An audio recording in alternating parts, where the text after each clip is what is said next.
Hi friends, welcome to Santhana சமையல். இப்போ மேல்மருவத்தூருக்கு வந்துட்டோம். மணி 6:20 ஆச்சு. ரயில்வே ஜங்ஷனில் வந்து இறங்கியாச்சு. எங்களோட வந்தவங்களாம் முன்னாடி போய்கிட்டு இருக்காங்க. நாங்கள் இப்போ தான் மெதுவாக அண்ணன் நடந்து போய்கிட்டு இருக்கோம். எங்கள் கூட வந்தவங்களாம் எவ்வளோ தூரம் போயிட்டாங்க பாருங்க. ரூம் போடுறக்கா ரொம்ப வேகமாக போடுறாங்க. எங்களால் ஓட முடியலை. இந்த பாட்டை ஒரு பைய கொடுத்துட்டேன். பை தூக்குறக்கு ஆள் இல்லை. இதான் மேல்மருவத்தூர் ரயில்வே ஸ்டேஷன். பார்த்துக்கோங்க. இதுதான் தண்டவாளம். இதில் தான் ட்ரெயின் போகும். ஃபுல் கூட்டம். ரூமுக்காண்டி எவ்வளோ பேர் போகிறாங்க பாருங்க. ரூமுக்கா? எல்லாருமே நேராக கோயிலுக்கு போகிறாங்க. ஆமாம், அங்கே இருக்கிறவங்களாம் ட்ரெயினுக்கு உட்காந்துருக்காங்க. கோயிலுக்கு போயிட்டு வந்துட்டாங்க.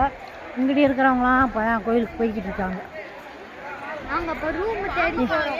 இந்த கூட்டத்தில் எங்கள் கூட வந்தவங்க எங்கே இருக்காங்கன்னு தெரியலை. கண்டுபிடிக்கணும் இப்போ. ஓகே, பாய் பாய். இன்னும் வேற ஒரு வீடியோவில் சந்திப்போம். பாய். வள்ளிமாக்கா பாய். ஆமாம், இறங்கியாச்சு.